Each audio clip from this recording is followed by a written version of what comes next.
L'entrepôt du bricolage, filiale du groupe Samsey, vous présente Si on parlait.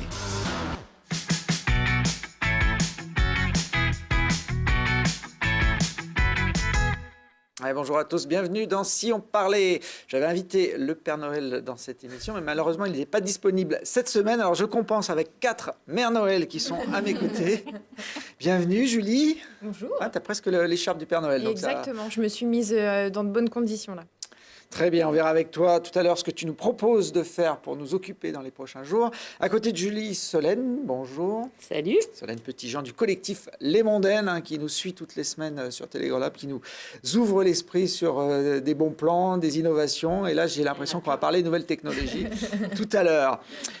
Laurie Bailly est également avec nous. Laurie. Salut. Reine d'Égypte aujourd'hui, hein, c'est ça, C'est ça.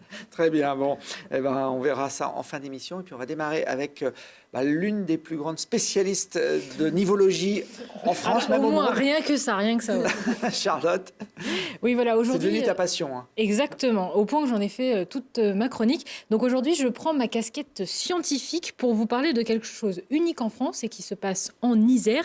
Et oui, je suis sûre qu'autour de cette table, ça vous intéresse tous de savoir si oui ou non on va pouvoir skier en Isère en 2050. J'ai envie de savoir si on va pouvoir skier ce week-end. Oui. Là, je te propose jusqu'en 2050, tu vois, c'est encore mieux. Je suis en train de calculer quel âge j'aurai. Et donc, en fait, c'est grâce à une étude commandée par le département de l'Isère sur l'impact du changement climatique sur les conditions d'enneigement en Isère qu'on arrive à en savoir un peu plus. Donc, cette étude, elle s'est basée sur les 23 domaines de l'Isère qui sont répartis sur les 5 massifs de notre département. Et elle aborde un petit peu 3 points spécifiques. Donc, le premier, c'est pourra-t-on skier en 2050 dans toutes les stations de l'Isère. Donc, la première chose à savoir avant de rentrer dans le détail, c'est que peu importe les choix et les décisions qu'on prend maintenant sur le climat, ça n'aura aucun impact avant 2050. Donc c'est comme ça qu'ils ont pu faire un petit peu leur étude. Alors pour les amoureux de la poudreuse, rassurez-vous, il y aura encore de la neige en 2050, mais elle sera moins présente et durera moins longtemps qu'aujourd'hui. Avec le changement climatique, il n'y aura pas de changement sur le cumul pluie-neige, mais forcément nous allons avoir plus de pluie et moins de neige. Ce constat reste le même sur les différents massifs isérois. Alors ce qu'il faut savoir aujourd'hui, c'est que la pire saison d'enneigement d'une station, en moyenne, c'est une année. C'est une fois tous les 5 ans et avec le temps, ça va passer à une année tous les 3 ans. C'est donc à ce moment-là que la neige de culture rentre en ligne de mire. Ce que les consultants précisent, c'est que cette neige de culture, bien évidemment, n'améliorera pas les saisons où la neige est bonne et au rendez-vous, mais plutôt elle sert à amortir les saisons qui sont plutôt en manque de neige. On considère qu'en 2025, déjà, il y aura une surface équipée en neige de culture qui sera de 42% contre 27% actuellement. Donc déjà, d'ici 2025. Autre point du coup de cette étude, c'est est-ce qu'on aura assez de ressources en eau pour fabriquer cette neige de culture? Parce que oui, je ne vous l'apprends pas, pour faire de la neige de culture, il faut de l'eau. Par exemple, pour 1 hectare de piste, il faut 3000 mètres cubes d'eau en moyenne pour toute une saison. Alors aujourd'hui, on... Ça fait combien d'hectolitres, Laurie? Merci Thibaut. Heureusement qu'il ne m'a pas posé la question. Alors aujourd'hui, on considère qu'il n'y a pas de conflit d'usage et c'est un constat qui reste le même à l'horizon 2050. Car comme je disais, le volume d'eau ne va pas changer, il sera juste modifié, on aura plus de pluie. Donc en moyenne, la demande d'eau devrait augmenter de 15% en 2050 et c'est un chiffre qui est assez homogène entre les différents massifs de notre département. Bon, toutes ces informations, c'est bien joli, mais le nerf de la guerre, c'est évidemment l'argent. Est-ce que les stations pourront financer les différents investissements liés à cette neige de culture? Alors l'étude montre que sur les 5 prochaines années, les investissements prévus sur les domaines skiables de l'Isère sont de l'ordre de 165 millions d'euros. C'est pas rien. Et sur cette enveloppe, près de 30% sera lié à la neige de culture, soit presque 47,7 millions d'euros.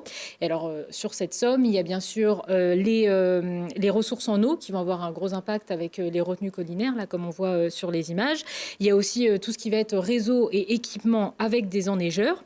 Donc forcément, le petit point négatif, on peut dire, c'est qu'il va y avoir des disparités entre les différentes stations. Parce que forcément, les plus petites stations vont avoir plus de financement à mettre que les grosses. Par exemple, on considère que 45% des investissements planifiés dans les moyennes et petites stations contre 28% dans les grandes et très grandes stations. Donc un investissement qui, selon les experts de cette étude, resterait à la portée de main des domaines. Donc pour résumer, avec cette étude, le département et les stations ont donc maintenant tous les éléments en main, entre guillemets, pour voir leur stratégie d'investissement.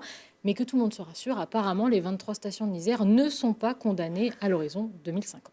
Bon, ça tombe bien. Et puis d'ici là, on saura peut-être fabriquer de la neige qui ne fond pas. Ce sera peut-être une solution technologique. En juillet, ce sera... il y a d'ailleurs des sociétés, dont une grenobloise qui s'appelle Alp Innov, qui est en train de commercialiser un engin qui fabrique de la neige, même par des températures positives. Là, on le voit l'an dernier lors du Mountain Planet, il devait faire 15 ou 20 degrés, et pourtant, c'était de la neige. Alors, je ne sais pas si c'est une neige super à skier, mais bon, ça peut permettre de sauver aussi les meubles. Julie, je crois qu'on va rester dans la neige avec toi. Oui, c'est marrant parce vous qu'on êtes s'est donné pas le mot. consulté, pas du tout. J'ai 2 nivologues aujourd'hui sur le plateau, c'est terrible. Moi aussi. Plus tout en Camon, ça fait... On voyage. Donc voilà, j'ai amené mes petits accessoires indispensables. Du coup, la petite écharpe, les gants qui sont là-bas. Je vais mettre mon super bonnet spécial dédicace à mon ami qui me l'a ramené du Tibet. Alors tout simplement parce qu'aujourd'hui, je vais vous proposer des activités qui sont accessibles en fin de journée, voire en début de soirée, et puis en plus c'est en montagne dans la neige, enfin dans la neige on l'espère, parce que voilà. Donc on va commencer par une activité que vous pouvez pratiquer à n'importe quel âge, c'est-à-dire la luge. Alors vous allez me dire super Julie, niveau originalité on a déjà fait mieux, comme si on n'y avait pas pensé, sauf que moi ce que je vous propose, c'est la luge de nuit. Eh oui, oui, ça se passe à l'espace ludique du col de Marcieux. C'est tous les samedis de 17h à 19h. Alors, selon le site de la station, c'est l'un des plus grands espaces luge de l'Isère, avec 17 000 mètres carrés d'amé et sécurisé pour des moments de rigolade assurés. Donc, c'est pas moi qui le dis, c'est eux. Il est accessible par 2 tapis remonte-pente et il comprend une zone réservée aux petits et une autre pour les plus grands, histoire d'éviter les accidents. Donc, ça, c'est la version individuelle. Vous pouvez aussi opter pour la version collective avec le Snake Glisse. Donc, ce sont des luges qui s'assemblent les unes aux autres pour former un seul et unique train. Et puis, hop, c'est la chenille qui redémarre. Et puis, côté originalité, le col de Marcieux truste la place de leader avec le tubbing. C'est une grosse bouée à fond plat qui glisse sur un long toboggan naturel d'environ 250 mètres au milieu des sapins. Alors, la seule condition, c'est avoir au minimum 6 ans. Et puis, bien sûr, le port du casque est obligatoire. Donc là, c'était gentil. On va passer en mode piste rouge, direction Champs-Rousses pour toujours de la luge nocturne, mais cette fois-ci, c'est direction le domaine skiable du sommet de la station. Ils appellent ça du Youner. Alors, c'est une activité encadrée par des professionnels, accessible à partir de 12 ans. Cette fois-ci, c'est tous les jours à 16h et c'est à la fermeture donc des remontées mécaniques. Et là, pour le coup, sensation forte garantie, puisque vous pourrez dévaler plus de 3 km de piste tout chousse. Donc ça, c'est bien cool. Il faut quand même compter 20 € l'activité. Non, on n'a pas zigzagué au milieu du skieur, les pistes sont réservées aux Exactement. Et puis je précise, le col du Marcieux, toi tu connais par cœur, mais tout le monde ne sait pas exactement où c'est, Solène. C'est où le col de Marcieux, lequel des 5 massifs, bon. Oui, c'est même en France. Le col de Marcieux, donc c'est en Chartreuse, sur le rebord de la Chartreuse, au-dessus de Saint-Hilaire-du-Touvet, notamment. Au-dessus du Touvet tout court, à côté de Saint-Hilaire-du-Touvet. Voilà. Et ça devrait ouvrir effectivement pour les vacances de Noël. Bon, la luge, ok, on va dire que pour les jeunes que vous êtes, c'est bien, mais pour quelqu'un comme moi qui est un peu plus robuste, moi je préfère glisser sur 2 vraies planches, quoi. Moi, Thibaut, pour toi c'est un petit peu simple le ski. Du coup, ce que je te propose, c'est là aussi une version nocturne sur piste éclairée, bien sûr, sinon on te connaît, tu vas vite te prendre un sapin. Donc, je parlais de Champs-Rousses il y a juste un instant, on va y rester puisque la station illumine 5 pistes et 4 remontées mécaniques pour dévaler les pistes sous les étoiles depuis le sommet de la Croix de Champs-Rousses. C'est le jeudi et le samedi pendant les vacances et puis le samedi durant toute la saison. Donc, ça te permettra, Thibaut, de skier jusqu'à 20h30. Et puis bien me les cahiers, non? Bon, évidemment, quand on parle de ski nocturne, on ne peut pas non plus ne pas parler de la référence française, que dis-je, mondiale. En la matière, je veux bien sûr parler du Collet d'Alvar. Donc, Thibaut, je te laisse la primeur d'expliquer où c'est. Massif de Beldon, aux portes de Chambéry presque, au-dessus d'Alvar, forcément. Donc c'est quand même considéré comme le plus grand domaine skiable nocturne d'Europe.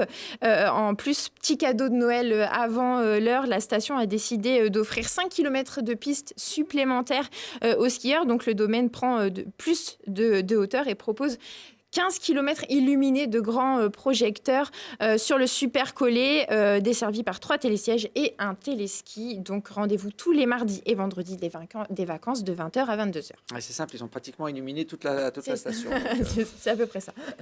Alors, dans la famille, je sors la nuit avec ma frontale pour me faire plaisir. Je crois que tu vas même nous proposer une activité que Solène adore, c'est l'acrobranche.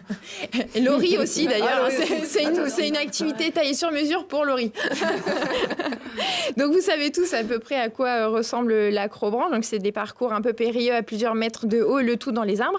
Et ben cet hiver, le parc aventure Beldon Outdoor propose lui aussi une version nocturne dans la forêt des Sept-Lots, éclairée par des guirlandes et des spots pour vous guider dans votre folle aventure. L'activité est proposée les mercredis soirs des vacances. C'est à partir de 15 ans et uniquement sur réservation. Il faut compter 15 € avec lampe frontale et gants fournis. Et puis, vous pourrez profiter d'une petite pause vin chaud au milieu du parcours. Donc là, sur les images, on ne voit pas grand-chose. Non, t'as vu. C'est éclairé à la frontale, mais ça avait l'air très sympa. On te fait confiance. Allez, on va changer de sujet avec Solène, à moins qu'il y ait encore un rapport avec la montagne, mais je ne crois pas, hein, puisque tu vas nous parler de nouvelles technologies au service. Alors, si j'ai bien compris, il y a de l'amour, il y a du dessin, il y a de la musique. Il n'y a pas de sport, ce coup-là? Non, pas de body tech. On reste dans la tech, mais voilà, en plus sage. Ça m'arrange, parce que bon, pour ceux qui n'étaient pas là il y a quelques semaines, Solène m'avait fait tester le body tech, une sorte de gilet, une machine de musculation qui envoie des coups d'électricité. Il a été traumatisé. À chaque moment, là, j'ai failli parvenir. Et puis, t'es ultra tanké, d'ailleurs. C'est vrai. En 5 minutes, j'ai pris un volume musculaire étonnant. Non, on reste dans les nouvelles technologies, mais on fait plus sage. Je vous ai préparé une petite sélection d'idées cadeaux tech made in Grenoble, voilà, à glisser sous le sapin. Vous connaissez tous la Lovebox, on va commencer par ça, mais c'est un incontournable, voilà, ça fait un carton dans le monde parce que je crois qu'ils ont vendu cette année pas moins de 10 000 Lovebox dans le monde. Et c'est un super cadeau pour nos proches, les gens qu'on aime, pour envoyer des petits messages comme ça tout au long de l'année. Donc, c'est hyper simple. Vous mettez une appli sur votre smartphone, vous envoyez les messages depuis votre smartphone, et puis la personne qui a la Lovebox, dès que son petit cœur tourne, ça veut dire qu'elle a un petit message. Donc là, j'en ai un. Donc, je regarde un message de Thibault Le Tuc. Solène, tu es vraiment la meilleure chroniqueuse du monde. Ça me touche énormément. En plein direct, tu peux pas dire que je t'ai hacké ton téléphone. Puis en plus vraiment par télépathie, quoi. Voilà, et en fait, c'est tout mignon. Donc, on peut envoyer des SMS, mais aussi, on peut envoyer des petits émoticônes. Voilà, là, il y a un petit hibou. Je ne sais pas si on peut voir à l'écran. C'est disponible donc à partir de 99 €. C'est sur le site lovebox.love ou alors sur Amazon et puis dans pas mal de concept stores en France. On peut envoyer des vacheries aussi? Oui, tu peux. Là, t'en as un nouveau, là. Solène, t'es virée, normalement.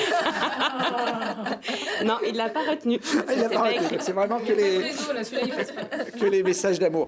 Est-ce que tu sais où elle est fabriquée, cette Lovebox, Solène? Alors, elle était fabriquée à Saint-Amour. Ça a changé depuis qu'ils Ça a un peu changé parce que c'est industrialisé à grande échelle maintenant. Je sais pas exactement où c'est, mais avant c'était à Saint-Amour. Ouais, Saint-Amour, c'est dans le Jura, au fin fond du Jura. Il y avait une petite scierie qui fabriquait dans des poutres de hêtre les premières Lovebox, puisque ces jeunes Grenoblois ont commencé, on va dire, par faire ça de façon artisanale, et puis maintenant, ils vont devenir millionnaires, si j'ai bien compris. On leur souhaite, en tous les cas, c'est bien parti. Alors j'enchaîne avec une tablette, une petite ardoise de dessin numérique. Donc c'est la Slate qui a été créée par la start-up grenobloise ISKN. Alors ça c'est top parce que vous pouvez dessiner donc avec vos propres crayons sur des feuilles que vous apposez sur la tablette. Et puis avec les mini-capteurs, grâce aux mini-capteurs, en fait ça projette votre dessin sur votre smartphone ou sur votre PC. Donc je vais te laisser l'honneur de faire tourner. Vous allez me faire un petit dessin. C'est pas la discipline dans laquelle je suis le meilleur, le dessin. Je peux dessiner normalement, ce que je veux. Voilà, ça va se projeter sur mon téléphone. Reste soft, hein. Je fais un personnage, un monsieur, mais si je vous ai dit que je tremble. J'étais loin d'être bon en dessin, mais on dirait ma fille, là. Enfin, pas le dessin, mais la façon de... Ça améliore le trait, non? Parce que Là, alors j'ai grossi le trait. Ouais. Donc en fait, tu peux colorier, dessiner, gommer, tu peux grossir la taille des traits, tu peux jouer sur l'opacité. On peut faire plein de choses sympas. Joli, Thibaut. Ah mais en plus c'est direct, d'accord. Ah oui, ce que j'ai dessiné apparaît directement. Ça n'a rien à voir avec Non, mais alors je tiens à dire que c'est plus joli sur le téléphone téléphone que sur la Et donc, vous pouvez aller voir sur Instagram avec le hashtag Made with the Slate. En fait, on voit toutes les réalisations des utilisateurs et il y a un rendu qui est assez impressionnant. Donc ça, c'est disponible dans les magasins Fnac, Boulanger, dans les espaces culture Leclerc. C'est distribué à grande échelle. Il faut compter un budget de 179 €. 179 €, ça se fait en direct. Hein, c'est... Ouais, D'habitude, à la télé, quand on teste un truc comme ça marche pas. Mais là, ça fonctionne. Un petit cœur. Qu'est-ce qu'elle Après, fait, la Charlotte? Lovebox. La romantique. La Lovebox, on n'a pas donné le prix. Si, je l'ai dit, non? Il faut écouter. C'est moi qui n'ai pas écouté. Voilà. 99 € la Lovebox. Alors, je termine par 2 produits musique. Alors, celui-là, vous en avez jamais entendu parler parce que c'est tout nouveau. Donc, c'est un pédalier connecté qui va aider les guitaristes à progresser sans jamais lâcher la guitare des mains. Alors, je vous explique. Donc, en fait, vous allez pouvoir, par exemple, avec votre pied, hein, ça se pose au pied, on voit les images. Vous pouvez ralentir la vitesse de lecture de votre partition. Vous pouvez revenir en arrière pour travailler un passage peut-être un peu plus difficile. Et ce qui est super, c'est que vous allez pouvoir intégrer le groupe de votre choix. Donc, vous allez pouvoir jouer avec des... Je ne sais pas, donnez-moi un... ACDC, là, on est en train de les écouter. Voilà, ACDC. Donc, vous pouvez soit prendre la place du guitariste, ou vous pouvez virer le chanteur et puis chanter à sa place. Vous pouvez tout enregistrer, pareil, diffuser sur les réseaux sociaux ce que vous jouez.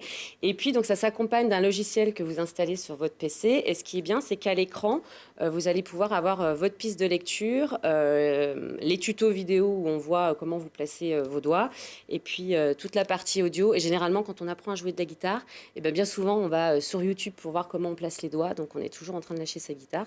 Et là, tout se dirige par le pied. Voilà. Faut compter 480 € pour s'équiper de la solution. Donc, sur le site d'Amens, c'est la start-up voironnaise qui est à l'origine de ce produit. Et son petit nom, c'est le Guitar Band Player.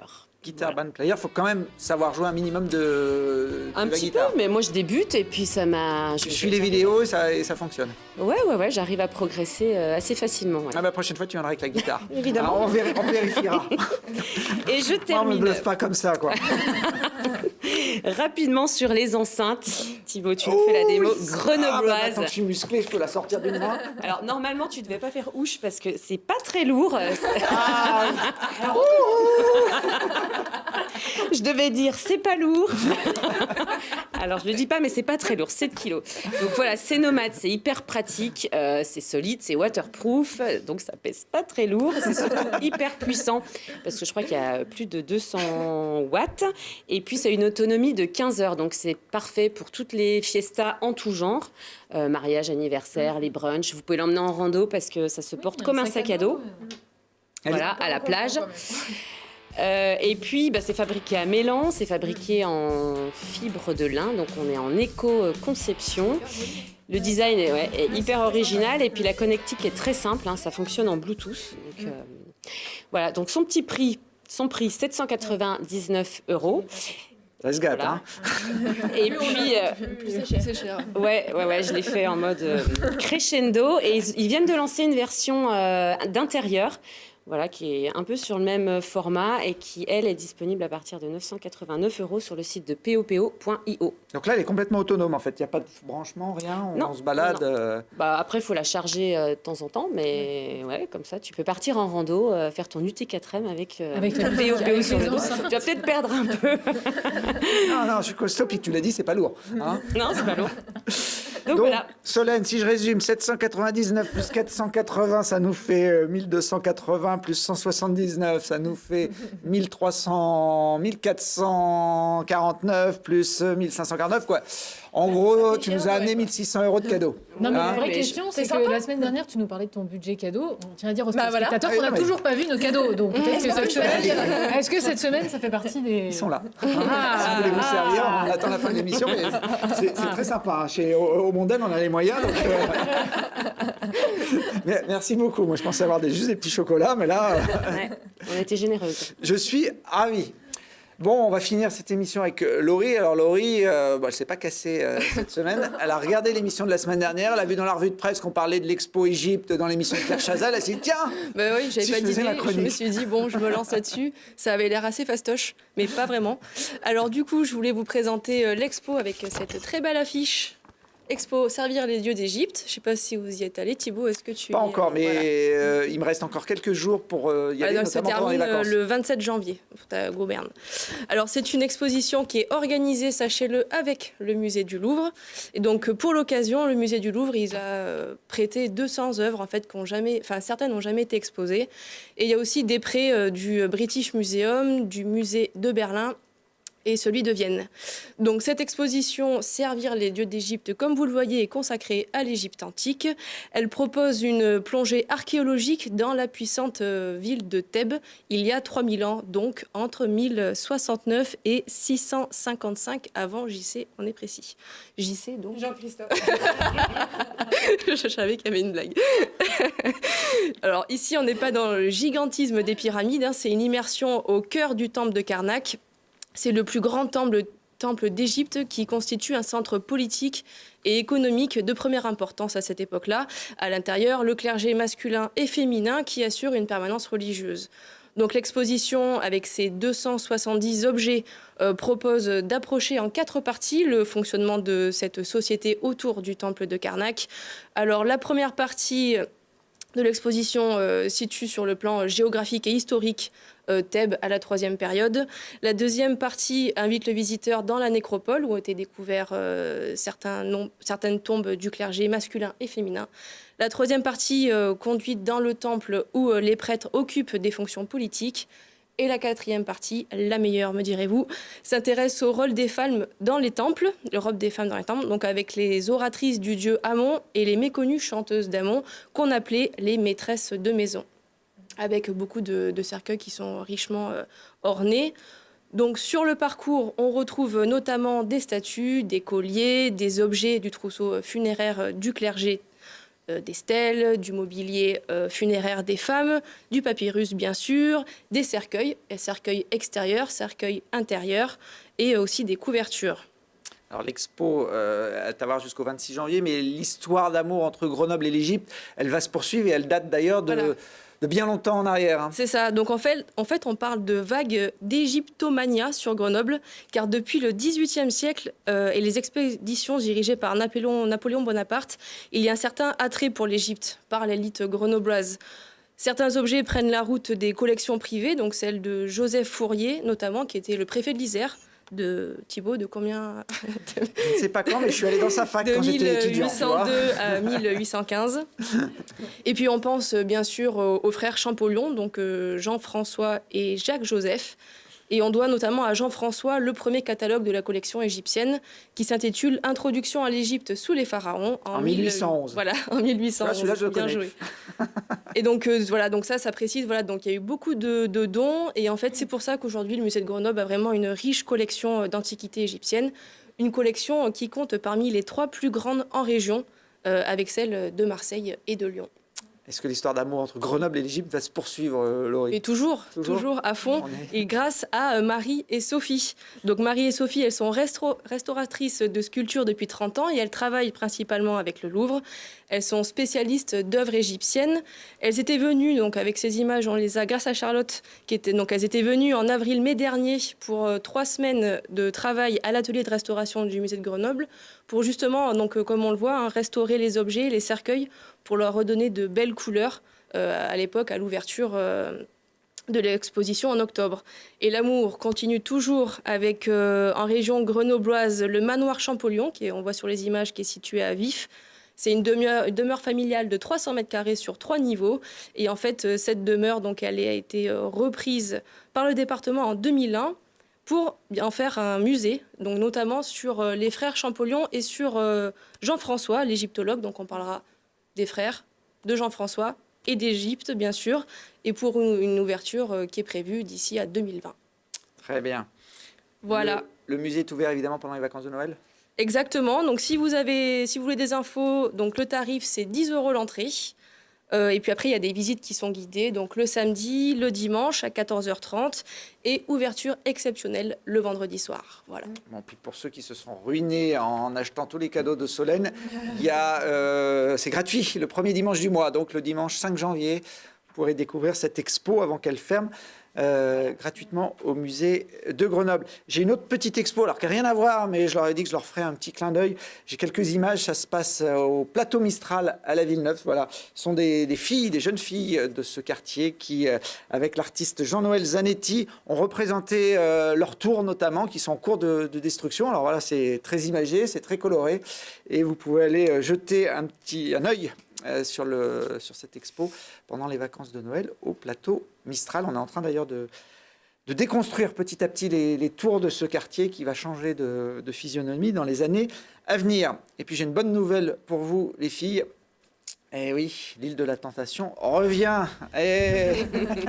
Après quelques années d'absence, la production recherche des couples désireux de tester la force de leur amour. Je ne sais pas si la Lovebox fera partie de l'aventure, mais le casting est ouvert. Et pour postuler, il suffit d'envoyer quelques photos. On n'a pas d'infos sur la nature des photos. Et puis vos coordonnées à l'adresse l'île de la Tentation @banijaiproduction.fr. Je crois même qu'on peut afficher le mail. Je crois qu'Oscar Wilde disait que le seul moyen de se débarrasser d'une tentation, c'est d'y céder. Voilà, Julie, tu vois, donc si ça vous dit pour démarrer l'année du bon pied en 2019, on ne connaît pas encore la date de la première diffusion. Non, Solène, ça te... Non. Je sais pas. Parce que Julie a déjà fait acte de candidature, donc... Ça risque pas. Et puis j'ai deux petites productions locales, puisqu'on est dans les clins d'œil. Aurélie Gauthier, je crois que c'est une habitante de Saint-Égrève qui a sorti Les Mystères de Léo. Voilà, c'est un petit bouquin, une petite histoire pour vos enfants. Mesdames, j'ai pas encore eu le temps de la lire, mais j'en profiterai pendant les vacances de Noël. Et puis un roman écrit aussi par une jeune grenobloise, Cette nuit-là, dans les bois. Elle s'appelle Damon Tano. Je vous raconte pas ce qui se passe dans les bois, il faudra lire son roman. C'est aux éditions Edilivre et vous pouvez les retrouver également sur les sites de vente de livres. Voilà, c'est fini pour cette année. Solène, on retrouvera avec plaisir en 2019 avec d'autres bons plans issus du collectif des Mondaines. Nous, on se retrouve quand même la semaine prochaine pour une dernière série de Si on parlait. À très vite, merci mesdemoiselles.